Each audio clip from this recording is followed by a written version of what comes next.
Welcome to speedearning.com। आज एक special technique हम आपके साथ शेयर करने जा रहे हैं। इसके पहले किसी टेक्निक में हमने आपसे ये कहा था कि आप जनरली सुबह 9:54 पे या दिन में 2:29 पे इक्विटी स्टॉक में जाते हैं, निफ्टी के टॉप गेनर टॉप लूज़र देखते हैं, निफ्टी मिड कैप के टॉप गेनर टॉप लूज़र देखते हैं और निफ्टी जूनियर के टॉप गेनर टॉप लूज़र देखते हैं। और उसमें हम गेनर को बाय करते थे, लूज़र को सेल करते थे और आधा % का स्टॉप लॉस दोनों साइड लगाते थे। लेकिन इस चीज़ में एक परेशानी थी कि अगर निफ्टी ऊपर जा रही है तो जितने भी सेलिंग वाले सौदे हैं उनके स्टॉप लॉस जाने वाले हैं। अगर निफ्टी नीचे जा रही है, बाजार सपोर्ट नहीं कर रहा है, तो बाइंग वाले जितने भी सौदे हैं, ट्रेड्स हैं, उनके स्टॉप लॉस जाने वाले हैं। तो आपका प्रॉफिट आधा रह जाता था। दूसरी तरफ अगर बड़ा मार्जिन आ रहा है तो कुछ क्लियर प्रॉफिट दिखेगा भी, और अगर दोनों तरफ ठीक ठाक ही मूवमेंट रहा है तो कुछ प्रॉफिट ही नज़र नहीं आता था। ऊपर से दोनों तरह के सौदों का ब्रोकरेज लग जाया करता था, क्योंकि दोनों सौदे एक्टिवेट कर चुके थे। आपने एक को बाय भी किया था, एक को सेल भी किया था, तो उनके ब्रोकरेज टैक्सेस जो लगने थे लग चुके थे। अब ऐसे में एक चीज़ देखता हूँ मैं कि अगर आपने 3 या 4 सौदे एक साथ कर रखे और जैसे ही एक स्टॉप लॉस टूटता है वैसे ही आपको एक झटका लगता है। तो जब आप एक स्टॉप लॉस में पैसा जाता है उसी वक्त आप किसी प्रॉफिट मेकिंग ट्रेड में से निकल भी जाते हो डर के मारे, ये सोच के कि अभी इसमें 200 रुपये चला गया और इसमें 250 मिल रहा है, चलो कम से कम 50 पॉइंट प्लस तो हैं, तो निकल जाते हैं, नहीं तो ये भी नीचे आ गया तो मर जाएंगे। और आप उससे बाहर निकलते हैं और बाद में देखते हैं कि by the end of the market वो 600 रुपये प्लस हो चुका है, लेकिन आपको वो रिमार्केबल डिफरेंस जो मिलना चाहिए था वो नहीं मिल पाया। तो इस कमी को दूर करते हुए अब हम इस टेक्निक में बदलाव करके एक नए टेक्निक पे काम करेंगे। ये काफ़ी अच्छी टेक्निक साबित हो सकती है।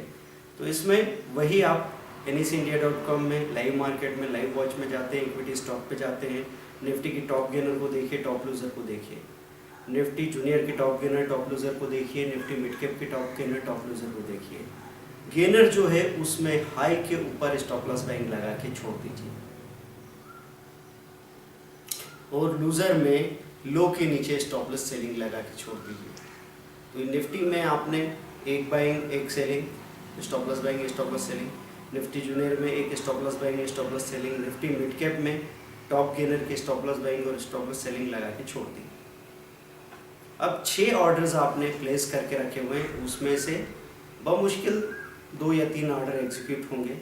जैसे वो एग्जीक्यूट होते हैं तो ऑर्डर प्लेस करते वक्त ही जब आपने स्टॉप लॉस बाइंग लगाई थी उसके साथ ही आप 0.7 और 1.5% पे अपना सेलिंग ऑर्डर भी साथ के साथ लगा के रखते थे। जैसे ही वो ऑर्डर एग्जीक्यूट हुआ, कोई हाई टूटा है तो हाई तक जाके उसको टच करके नीचे आने की चांसेस कम से कम है। 80% चांसेस तो ये हैं कि हाई अगर तोड़ा है तो कम से कम उससे आधे % या 1% ऊपर का नया हाई बनेगा। तो ऐसे में आपने पहले से ऑर्डर लगा रखा है तो कई बार अंदर ही अंदर सौदे होते हैं, स्क्रीन पे नज़र भी नहीं आती प्राइस और वो प्राइस पे ट्रेड होते हैं।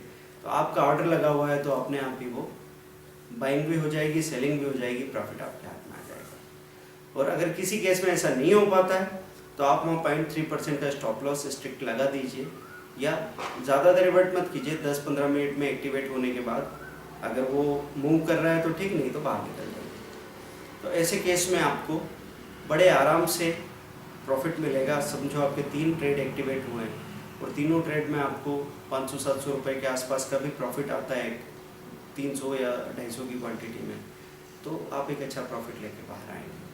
तो इसमें इस बात का ध्यान रख सकते हैं कि टोटल 6 ट्रेड्स आपने लगा के रखे हैं, इसमें से एक्टिवेट वही होंगे जो क्लैरिटी में होंगे, बाकी एक्टिवेट ही नहीं होंगे। आखिर में आपको 3:20 पे सारे सौदे हटा देने हैं। जितने भी पेंडिंग ऑर्डर यूजलेस हो गए सबको हटाते चले जाएंगे। और मार्केट को देख के आप इसमें थोड़ी फ्लेक्सिबिलिटी ला सकते हैं। अगर आपको लगता है मार्केट बुलिश है तो आप बाइंग में 20,000 के अमाउंट का बाइंग लगा रहे हैं तो 10,000 अमाउंट की सेलिंग लगाइए, क्योंकि आपको लग रहा है मार्केट बुलिश है। अगर आपको लगता है मार्केट बेरिश है, बहुत ज़्यादा ऑलरेडी माइनस हो सकता है, इसकी संभावना आपको ज़्यादा है, तो 20,000 की सेलिंग लगाइए, 10,000 की बाइंग लगाइए, है ना।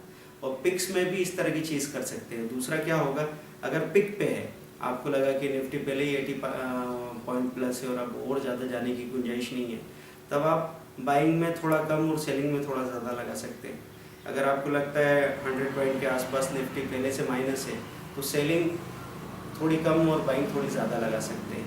तो इस टेक्निक को पहले आप पेपर पे ट्रेड करके देखिए। जब 5-7 दिन तक कंफर्टेबली आपको ठीक ठाक रिजल्ट्स आते हैं, तो धीरे धीरे धीरे अपनी क्वांटिटी को, अपने वॉल्यूम को बढ़ाते जाइए। पहले 20,000, फिर 30,000, फिर 50,000, फिर 1 लाख के ऐसे ऑर्डर हम लगा के रख सकते हैं। ये ऑर्डर बहुत ज़्यादा अच्छा रिजल्ट आपको दे सकते हैं। अभी हमने ये बात की है कैश मार्केट के बारे में, इसी टेक्निक को हम ऑप्शन में भी अप्लाई करेंगे। उसके लिए क्या डिटेल्स होगी वो हम अगले वीडियो में डिस्कस करेंगे। तब तक इंतज़ार करते रहिए। कोई भी कन्फ्यूज़न हो हमको फ़ोन पे बात करें। Thank you very much, bye.